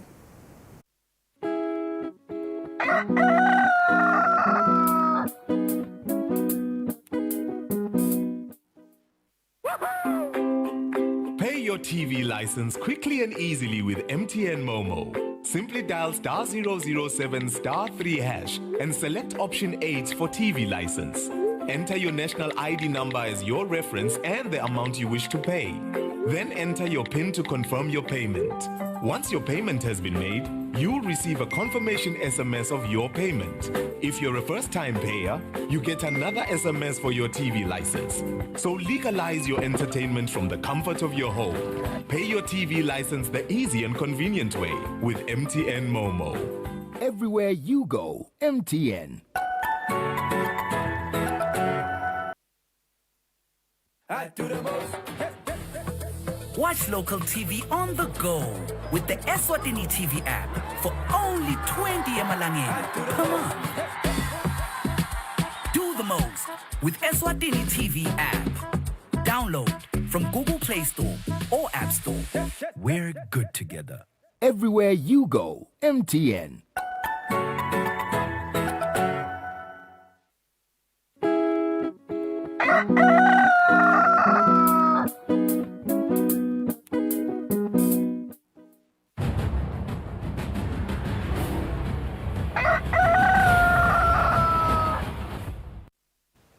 Welcome back to your favorite breakfast show. Thank you for staying with us.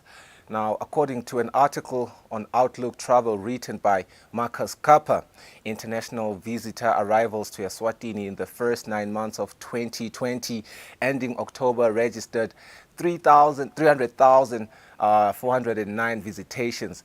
That's a reflection of a decline of 69.3% in comparison a similar period in 2019. Now, the Eswatini tourism sector is set to experience its first holiday season in 2 years without COVID-19 restrictions. And this reality has prompted a sense of optimism on tourism players to expect a tourism boom this festive season. Now, as the industry, just like many other industries, still limps from the effects of the COVID-19 pandemic, the Eswatini Tourism Authority remains steadfast in fulfilling its mandate to market the kingdom as a travel destination of choice. Now, joining me now to unpack the festive tourism campaign the Eswatini Tourism Authority is ushering the holiday season with is Chunki Dlamini, ETA's marketing officer. Chunki, good morning. How are you? Thank you so much for honoring our invite. A very good morning. Siyavusela msakati siphinde sivusela naso sonke sive samaswati namhla ekseni. Now, Chunki, let's just get straight into it as we can acknowledge the devastating effects of the COVID-19 pandemic on the tourism industry, but we cannot overlook the incredible and resolute work that you guys have been doing in trying to revive it. Engabe, when you look back at the year 2022, the work that you've done, I can count it, but I just want you to give us a highlight of Tsenini. With the work that you've done this year, are you positive as we usher in the holiday season? Are we going to see the tourism boom? Lengi preemptil. We are very optimistic, and my spirits are very high, Msakati, and we are excited because COVID is limited kakhulu silhlangothi letekuvakasha kha Eswatini, not only for Emaswati, the region at large and the world at large. Vele we experience difficulties in terms of push agenda of tourism, but we're very optimistic, and we are so excited that travel restrictions of COVID has been lifted formally by Hulmende Wetfo. So those are great news for us to say, let's go out there and promote Destination Eswatini as a preferred destination of choice locally, regionally, and internationally. And for us as the Eswatini Tourism Authority, it is very important to promote the destination, not just locally, even in the region, in Msagati, even in the international markets, to make sure that people come to Eswatini. Sibonile kwehle kwetinombolo kakhulu Msakati in the past 2 years. Tehle kakhulu because in 2019 we're currently sitting at 1.2 million visitors. That's annual visitations. We went down. We are currently sitting at 210,705. You can see it's a big dip, and we are bona ukuthi kufuna sicalele phasi Msakati siphushe. That is why we do these campaigns vele to push the agenda of tourism. But COVID has taught us ukuthi let's focus internally.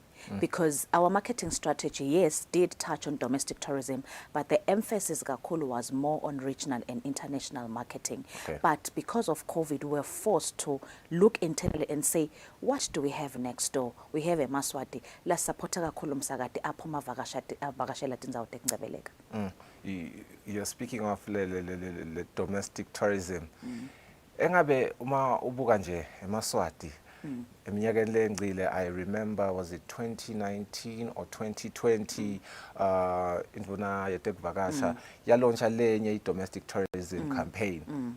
Le response yethu siMaswati ngoba in the past we've been bakile bathi we are insular, sinale attitude ukuthi things what first support kahle. Optimistic in ukuthi eMaswati vele atawalandzelela lama campaign avakashe Eswatini. You are very correct. In 2019, the Honorable Minister for Tourism and Environmental Affairs launched our domestic campaign, tourism campaign, dubbed A Wonder Awaits, Explore It, meaning we have a gem in Eswatini. So in encouraging Maswati to visit their own. And before that, we did a study, and the study proved that the culture of travel within Maswati was very, very low. I think it boils down to our upbringing, ukuthi sikhuliseke kanjani. Nasisakhula nje Msakati utawukhumbula ukuthi ukuvakasha kwethu nangabe bohlala edolobheni bosuku uhamba uvakashele emakhaya. So the culture of travel, especially because we want to put bums on beds. Sifuna abantu baphume bolala. So bebakukhanza ukuthi baphuma bavakasha, ukhanza ukuthi ema trips lamaningi bekende kuthola ukuthi sihamba ngema school trips. And that was it. So when we launched the campaign, we wanted to launch Destination Emaswatini back to Emaswati to say, this is your own country, this is your own destination, own it and visit it. And it was a great success, Msakati, because when you look at the numbers in terms of my visitations for day visits and accommodation, when you look at the tourism receipts for 2021, most of less tourism spend it was strictly local, and you could tell ukuthi vele eMaswati ayisupporta tourism. And eMaswati sekabonile ukuthi nangida usuka ngivakashele enye live, there's so many costs involved. When you plan a holiday, you just don't wake up and say, I want to go somewhere. You need to plan accordingly. And the economic situation doesn't allow anymore. When you look at the cost of fuel, the cost of transportation, and the cost of accommodation activities in neighboring countries, it has skyrocketed because of COVID.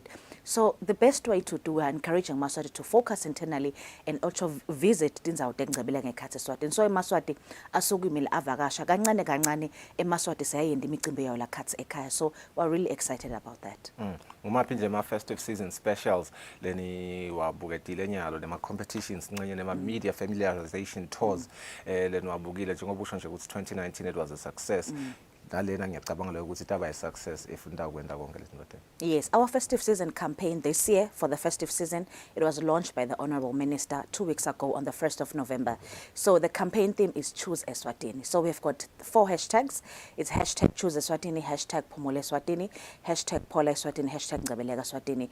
We are saying in Maswati, let's be deliberate and be intentional and choose this destination as a preferred destination of choice, not to Maswati kuphela Mswakati, but even to the regional and international tourists. So to get this year, we have so many things that are lined up. We have Emma Festive Season Specials created by the Hospitality and Tourism Association of Eswatini, especially for eMaswati. Now, ufuna nje kuphuma uthathe bayi wakho or your friends or your mom or mindeni yakho, kunema specials la khona Msakati lalungisele eMaswati. Sakaqalile nje ema-establishments akhokha ema-menus for Christmas lunches and also ema-corporates as well, because asikakukuphela just the Christmas lunches, bukene ema-corporates, it's towards the end of the year. Companies lamaningi afuna kucizela ama-budgets abo, so they're looking around where they can finish their budgets, and also for team building and ema-lunches a festive season sekuvalwa iminyaka. So we're saying to eMaswati netinkampani ababuke ngekhatsi thina ke Mswakati ngumsebenzi wethu ukuthi bantu bangahlupheki nge-information. Information should be readily available for them. So if they need more information, they can contact us sikhona ka WhatsApp 78089000. They can call or WhatsApp us. Also Msakati sipartnerisha with the media kangwane. Sibonile in the past ukuthi media plays a very vital role in terms of destination promotion, not just for Eswatini. Regionally and internationally, media plays a very important role ka tourism. So sipartnerishile neMsakati wakangwane EBIS, Naswazi TV as well as other channels as well, ukuthi asiphushe le destination yethu, follow hashtag wethu Choose Eswatini. Sitabe sihamba ke Msakati ngeliviki bayahamba nje namuhla lokho ngolesihlanu. They are going to lock themselves for 3 nights in the Lubombo region. Bathe bavakashela babuka tindzawo labangati vakashela baphinza ba-enjoy babuyeke bati-publish Msakati to say Eswatini there's so much you can do. Akusiko ukuthi you can do things in a day or 2 days. There's so much you can actually not finish Eswatini in 7 nights. So which means there's a lot to do, but we are pushing ukuthi i-region nge-region ayibe netintfo letingasenda siMaswati. Ngisuke nje la ngiyovakasha ngibe intentional ukuthi I'm going to Kusile region, what can I do? I'm going to Manzini region, Hoho region, and also like this. So we've partnered with the media on a familiarization trip, because we've noticed that in media experience, it's very difficult because tourism is experiential. So for you to be able to write about something that you have seen and experienced, it becomes more easier. So we've partnered with the media and also influencers Msakati and also videographers Eswatini to capture those moments, because they're very important, and come back and share with eMaswati what have they seen, what are the hidden gems, and also to profile new places. After COVID, eMaswati akusukumile avula tindzawo letinsha tengcebeleka.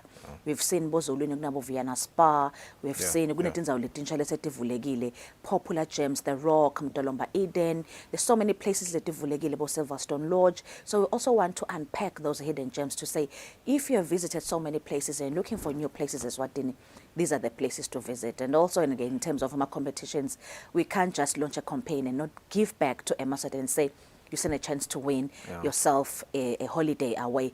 All expenses catered for by ETA and also in collaboration with the industry. So that's very important to say, to encourage them to say, if you have visited these places, you stand a chance to win. You can go out with your friends, with your family, and also pensioners, because my pensioners Msakati, they've worked their life. We encourage out by. There's also a competition that's going to focus on pensioners, just solely on them. You know, it's a warm sentiment. It actually feels good to learn, good see you appreciate the media. Listen, I was part of the trial and excursion a few months ago when you had, I believe you hosted the Mpumalanga Tourism and Parks Agency, as well as the Mozambique Tourism Board. And I remember I was there in my capacity as a journalist, and I got the chance to interview the CEO from the Mozambique Tourism Board, Marco Vaz das Sonjas, who said something interesting. He said Eswatini has a rich culture, which is a unique selling point. My question is going to come in two parts. The first one is, have you incorporated culture within the festive specials that you have that will attract local tourism, domestic tourism? The second one is, are you really focusing on attracting the people from South Africa, from Mpumalanga, the people from Mozambique, lesakhona ukuthi si-advertise kubo kule festive special? Okay, thank you very much. I think you've touched on a valid point, and I want to explain the importance of a culture. Our unique selling point as Eswatini is culture. So culture yethu varies. It depends on which angle you're looking at it. Okay. In terms of traditions and culture and our customs and the way of life, we push that agenda. But when you focus internally, culture is a way of life. Kusuka nje la ngihambe probably ngiyeka Manzini, it's a way of life. In my home states, for example, community projects are a way of life.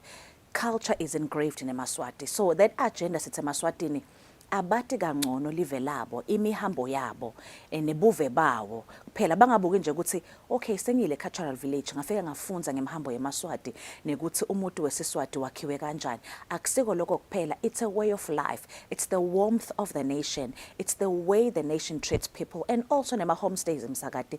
We have seen eMaswati afuna kuvakashela indzawo lesindfu yesiswati laba khona baphila yona every day. So sibonile baphuma kukhona nje ito operator lekuthiwa Mixo wenda ema homestays lapho khona ungafika uhlale kaphunga ubone indlela eMaswati laphila ngawo. Nabo Shewula Mountain Camp khulumisa dona tindzaba te-community tourism ne-culture. So nawufuna kubona lolu hlobo le-culture lelihlukile nje from your normal cultural village, you can experience it. So siyakhuthaza eMaswati ukuthi akusiko kuphela emahotela longawavakashela noma activities. You can actually go and experience, go on a tour and experience i-cultural tour lapho khona utawufika ubone ukuthi tindzawo tengcebeleka noma i-setting yesiswati lebekiwe labaphila ngayo on a day-to-day basis imcoka kanganani. So siyakhuthaza nje eMaswatini. The second part ukuthi asikabuki kuphela just to push the Choose Eswatini festive campaign locally. Even in South Africa, we have partnered with the Gwala Gwala FM. They once came in August to do Emma Life Crossings and actually cover the Reed Dance Festival. So they are coming back again. They're going to be doing Emma Life Crossings, but from the tourism establishments. So which means if they decide to go to Happy Valley, they'll be doing their own life crossings. They will also be advertising at Gwala Gwaleni. We're also looking to advertise Metro FM as well, Bukaya FM, Jacaranda FM, because gumcoka msakati ukuthi asingabuki kuphela ngekhathi. We want to bring people into the country because our mandate is by 2025 we have to have received 2 million visitors, 2 billion in terms of receipts. So when you look at where we are, we have a lot to do. And also in Mozambique, Msakati, we have partnered with a company called Sokyo. So Sokyo focuses on TV and also radio. So we'll be doing my adverts as well, translated in Portuguese because there's a problem of the language barrier. So you need to customize the information ya kolota sender. So we'll also be doing my adverts in TV and in radio and also in Mozambique. Interesting. In the post-COVID economic recovery plan, sihlakala uhulumende lekufukula umnotho siyanibona nibaka tourism lapha nibalwe amongst 8 key sectors labukete ukuthi atawufukula umnotho welive. Ngabe na ubuthinza nje yona indzabe ukuthi nikhanga abantu base South Africa sibuka thina ukuthi kungena imali tangephandle lapha siyasitakala kakhulu selive. What are your sentiments there, Chunki? I think it's very critical. Sibonga kakhulu uhulumende ukuthi asi-recognize as a sector lengafukula umnotho. Msakade ungabuka nje emavela amakhulu la ngaphesheya kwetilwandle nabuka bo Dubai. Economy yabo is strong, umgogodla bo strong because of e-tourism. Nabuka bo Australia, emavela amaningi, nabuka bo Botswana, bo Makelwane, even bo South Africa nabo Mozambique. I-GDP yabo, i-contribution ye-tourism to the GDP yinkulu kakhulu. So nathi sifuna kwenda kanjalo msakade because i-tourism iletha abantu. Na iletha abantu, umuntu nakahlala khanze ukuthi uhlala emalanga lamane noma lasihlanu. Loyo muntu loyo uyetha petrol, uyadla, uyalala ehotela, unda ama activities. So vele le economic recovery ya hulumende ithi i-tourism aibe in the center ukuthi ikhona kuletha abantu. Asikakube kuphela nje the source markets, which are our neighboring countries. We're also looking at emerging markets. For example, Botswana is a growing market for us. Zimbabwe is a growing market for us. Malawi is a growing market for us. Sibonga kakhulu nje naGrenak ukuthi dindiza setawuqala msakade sisuke tiye kuma source markets ethu, which is Johannesburg, Durban and Zimbabwe. For us, that means we'll be bringing people from these countries to come to Eswatini. Even in the international markets, we're also looking at other markets.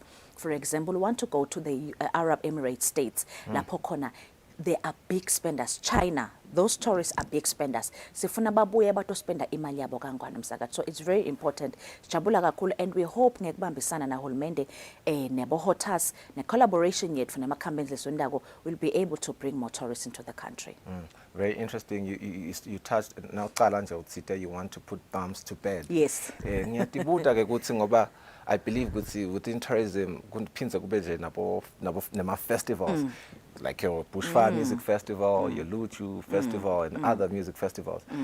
Ngabe sibuke maphi kuna festive season la tasikhanga njengoba nje mina ngihlala thutane netindzawo leti ngikhangako sengathi sengitibone cishe tonkana ngiyafuna lokusuka endlini but ngivakashele letinye tinhlangothi te tourism.